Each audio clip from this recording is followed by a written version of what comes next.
never know if you don't go. You'll never shine if you don't glow. Hey now, you're an all-star. Get your game on, go play. Hey now, you're a rock star. Get the show on, get paid.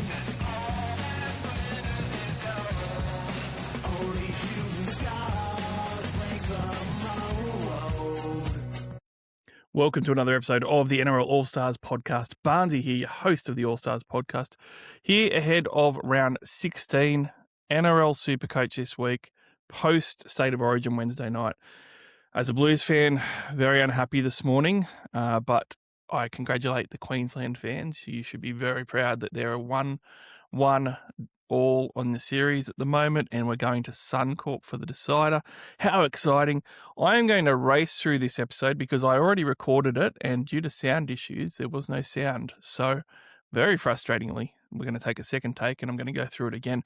But more importantly, if you didn't follow the socials or anything, make sure you do, because I updated them all this week to say, hey, we're not going to have a full TLT this week because I was on the official show this week for TLT with Wilson and Tom. So if you haven't seen my TLT thoughts, go and check out the official show. You'll see me on there at the Daily Telegraph. But I am doing our final thoughts for the round show just to cover things that we didn't quite hit on. Those shows are pretty short for me because I like to talk about everything. So there's always some things that we miss out on over at the DT studios that I like to touch on, and that's what this podcast is going to be. Make sure you subscribe on YouTube, Spotify, and iTunes as well. You'll get the episodes straight away when they drop. But let's have a look at Market Watch first of all.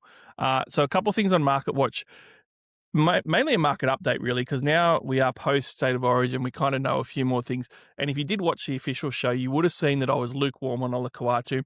Not that I think he's a bad trade-in. I still wouldn't talk anyone out of it, but Dogs and Storm were a concern for the next couple of weeks, and he shouldn't be much more expensive. Now, the bigger thing that's come up now is obviously Dylan Lucas didn't have the greatest Origin debut, taking Olakau'atu's spot. The Blues lost.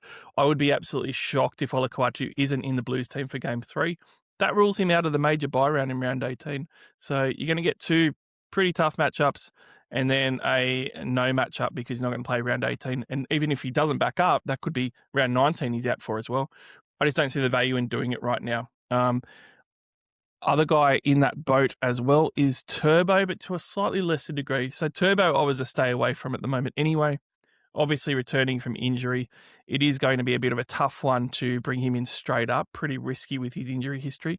But in saying that, now that Katoni Staggs played probably the worst game of his life in State of Origin, unfortunately for Katoni, it probably means he's on the chopping block, and someone like Turbo might be considered.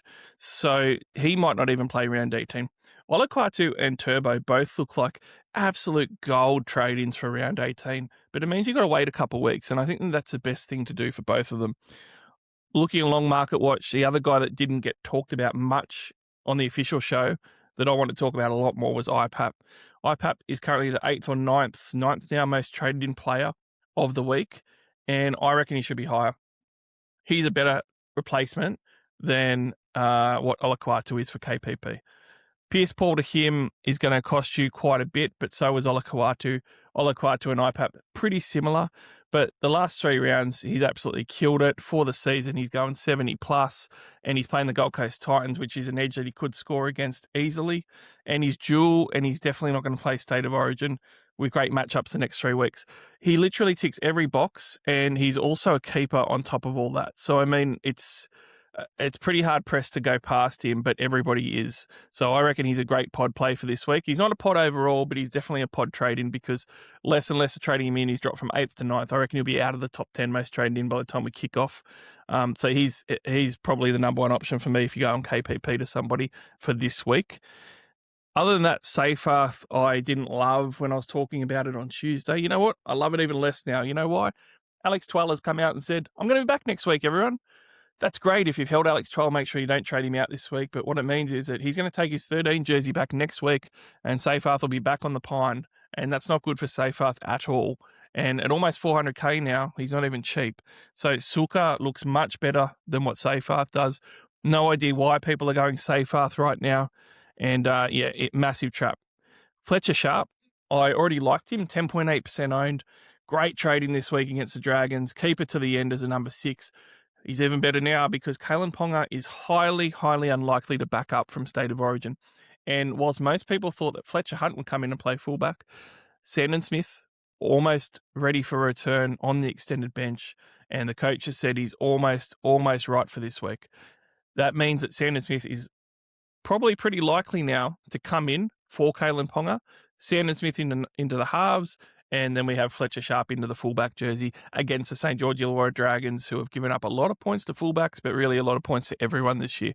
So Fletcher Sharpe actually gets more value post-Origin as far as a trade-in. Trade-outs. There was only one in particular that I wanted to touch on that we didn't talk about really at all in the official show, and that was James Tedesco out. Now, everyone will say, Barnesy, 4 weeks ago you held James Tedesco. Yes, I did, but I will give credit where it is due. If you did trade him out 4 weeks ago, 3 weeks ago even, you've done really well. You've made 200, maybe even 300K. That's great, but he's now only 650K. He's cheap as. You're not going to make much money out of trading him out now. And if you want to get him in for the end, it's going to be trade out now and then burn another trade in a couple of weeks. He plays the Sharks this week on the Sunday night, where it's a 6:15 game, I think it is. It's a great turnaround time for him to play, so he looks very likely to. And then next week he's got the Broncos, and he's got some great scores against the Broncos in recent seasons, and the Broncos are struggling massively. Then he has a bye where he's playing State of Origin in round 18, but he backs up with an Eels game on Saturday night at 7:30. He has smashed the Eels in the past. A high against the Broncos and Eels of 176 and 180 respectively. Those are great matchups, and after round 18, the Roosters have no other buys. Unless you have a gazillion trades, I can't see why you're doing it. And even if you do, there was advice that I gave to 3 different people in the last 24 hours. I'm going to say it to everybody right here. If you were thinking about trading out James Tedesco or any fullback, the first question you should ask yourself is, who are my run home 3 fullbacks? And if one of your run home 3 fullbacks is the guy that you're going to trade out, I'd suggest just holding them at this point, because right now, critical time for trades, critical time to look at your run-home teams, and I just don't think it's something that you can really afford to do for most teams. I won't say for all. Pods and Forgotten Gems. Oh, love this one. So, look, this is a Black Book Watch one. For those that don't recall me talking about the Black Book, it's a name that you put in your book for later that looks good this week that you want to monitor, but you're not necessarily going to get this week. Tamale over at the Raiders. Now, he has 103 break-even after his concussion game the week before last, and that means that he could be around 420K next week. Playing the Storm this week, highly likely he's around that 420K mark for round 17. Not going to play round 18, but round 17 goes to GIO Stadium playing at home against the St. George Illawarra Dragons. Absolute prime matchup for a downgrade option at 420K. Adam Dewey, probably one of my favourite pods for this week.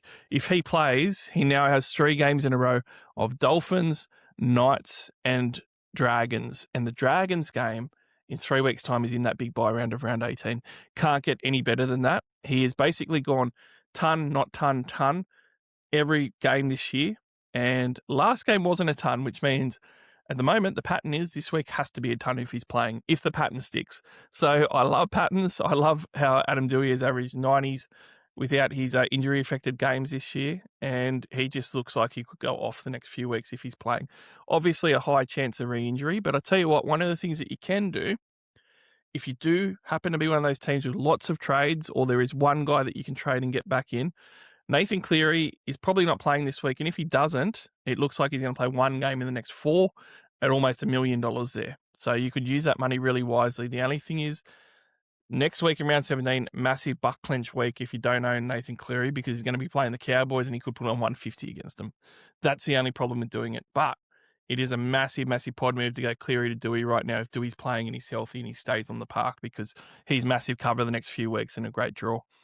Dommy Young. Now, everyone's going to Greg Marju. Understand why. Love big Greg. Gregosaurus will probably get 200 again this week. But you know what? Last time against the Dragons, Dom Young got 120 as well. And he is 635K. Expensive, but affordable and fair at price because he's averaging 70 for the year. Plays round 18, guaranteed. He's an Englishman. He loves the warm beer. He's not going near State of Origin. So I reckon Dom Young is the forgotten guy to get in. If you've already got some other nights or you can't afford him, he could go ballistic on Friday night as well. Speaking about forgotten guys, everybody's looking at all these prime elite KPP replacement options. Pierce Paul can go directly out to Siwa Wong and you don't even need any bank to do it. They're virtually the same price. And Siwa Wong, in his 80-minute games this year, has had a 60-plus raw base. I'm not talking base power here, raw base. So he's got that job locked in. He's an 80-minute player. He's got some good matchups. And like I said, round 18 is the only bye the Roosters have on the run home now. And he is definitely the forgotten pod guy to get in for KPP. You can always get Olakau'atu in round 18. Siwa Wong, you don't need any of your bank to do it. And he's solid as a rock there. Doesn't give low scores at all because of that great base. Roosters teammate Nwangane Tuaze blitzed the Maroons on Wednesday night. Best Blues player on the park, I reckon, by a ways. He's only 5% owned this week. Everyone will stay off because of his 112 BE, but he got 128 last week anyway. And he's up against Mulatalo, who can let in a couple of tries. 690K seems like a pretty steady price for him and decent value. Broncos next week, like I said, Roosters only have that one bye. Get on early. You could get back-to-back tons, Nwangane Tuaze next 2 weeks. The way he's playing, he looks a sensational pot option for your centre wing. Captains this week brought to you by One World Courier, great partner and sponsor of the All-Stars podcast. If you or your business or the one that you work for has any freight or shipping needs, they are the people to go to. But you know what? Let's talk about competitions because they've been running a few lately and you want to be in them. Last week, the great competition winner was for Leichhardt Oval seats in the scoreboard. You got to change the Leichhardt Oval scoreboard during the game, and the lucky winner got to bring 3 mates along, all catered for and paid for and everything. And Paul, the CEO, One World Courier, met with them and enjoyed it as a big West Tigers fan and jersey sponsor. So these are the type of people that One World Courier are. They love rugby league. They sponsor this podcast, but they are also great for what they do. You can go on their website, sign up for a free account. Doesn't cost anything. Takes you 2 minutes. And say, where did you hear about us? Put NRL Allstars podcast. They'll take great care of you straight away. But then you just type in what you want to ship. Doesn't matter what it is or where it's going. They'll give you all the providers listed that will take it and ship it for you. You just pick what one, pay for it, and then One World Courier does it all and organises it. Really simple, great service and great supporters of rugby league and the community.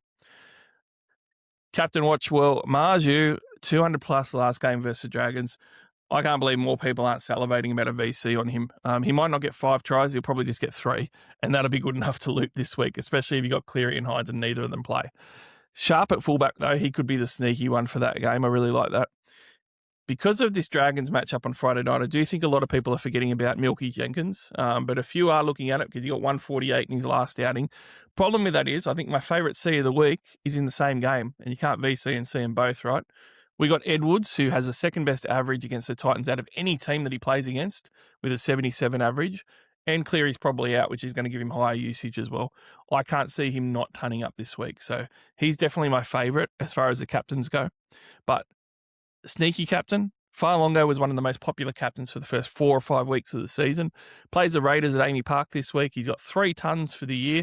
The last ton that he scored was against the Canberra Raiders, 102 points only a couple of months ago. So he could be the sneaky one, but the ultimate big balls pod one will be the forgotten elite option of James Tedesco, who has been terrible for 3 weeks. He's never had a 3-round average as bad as his last 3 games.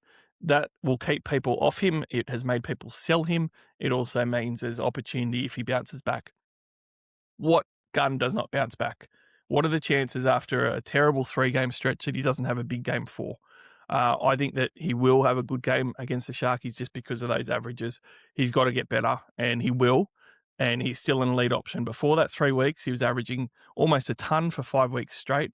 3 out of those 5 games were 100 plus before his bad 3-game streak that he's on at the moment, and not many people are going to go near him for the C.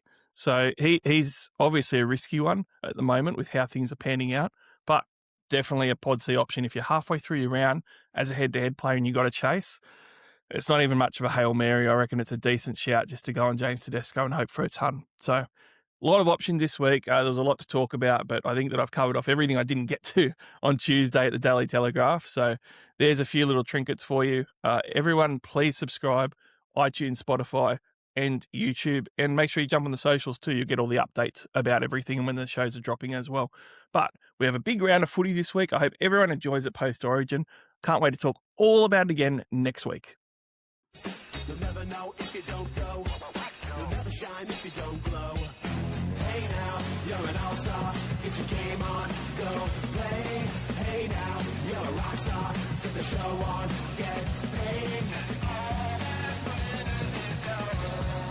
Only shooting stars. club.